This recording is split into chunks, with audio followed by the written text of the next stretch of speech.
ஒவ்வொரு மக்களும் அழாத நாள் இல்ல, ஒவ்வொரு துன்பப்படாத நாள் கிடையாது. ரொம்ப வேதனைப்படுறாங்க. இப்ப இந்த ஆட்சி வந்ததை ரொம்ப வேதனைப்படுறாங்க. அன்னைக்கு அனைத்தையும் அறிவிச்சு அப்படி அறிவிச்சு ஒரு வருஷம் கழிச்சு தான் பாதி பேருக்கு பணம் வந்தது, பாதி பேருக்கு வரல. பெண்களுக்கு பாதுகாப்பு இல்ல. நைட்ல பிள்ளைகள் இப்ப கல்வி வர்றதுக்கு, பெண்கள் வர்றதுக்கும் எங்களுக்கு எல்லாம் பாதுகாப்பு இல்ல, பயமா இருக்கு. இவ்வளவு நாள் இப்ப எடப்பாடி காலத்துல வரைக்கும் நல்லா இருந்துச்சு, அம்மா திட்டத்துலயும் இருந்துச்சு. நீ இந்த ஸ்டாலின் வந்துதான் இந்த மாதிரி திட்டத்தை எல்லாம் கொண்டு வந்து யாருக்கு எது பாதுகாப்பு இல்ல, கோயிலுக்கு பாதுகாப்பு இல்ல, எங்களுக்கு தெருவு லைட்டு பாதுகாப்பு இல்ல, தண்ணி வருதுல, எந்த ஒரு பாதுகாப்பும் கிடையாது. இவரு பாரு இப்ப இன்னைக்கு ஆட்சி வந்தது, எலெக்ஷன் வந்தது, லேப்டாப் கொடுக்குற அப்படி, சைக்கிள் கொடுக்குற அப்படி. ஏன்னா மறுபடியும் நாமளும் உட்காரணும் இல்லையா அந்த இடத்துல. 5000 யாருக்கும் வந்தவங்களுக்கு வந்துச்சு. நீ அன்னைக்கு அறிவிச்சது நீ கரெக்டா பண்ணியா? நீ ஆட்சியில் கரெக்டா கொண்டு வந்தியா? நீ எடப்பாடி வந்து அம்மாளோட அதிகமா செயல்பாடு கொண்டு வந்துக்கிற. திருடு கொலை அதிகம், அதை நீ எதனா பண்ணிக்கிறியா?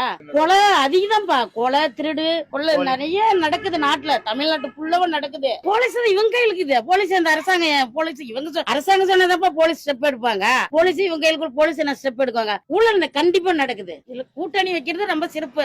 மாநில அரசு மத்திய அரசு கூட்டணி வைக்கிறது நல்லது. மத்திய அரசு வந்த மாநில அரசு கொஞ்சம் செயல்பாடு நல்ல அளவுக்கு மக்கள் கொஞ்சம் சேஃப்டியா இருக்கும். மோடி வரணும். ஆமா, கண்டிப்பா செய்வாங்கன்னு ஒரு நம்பிக்கை தான்.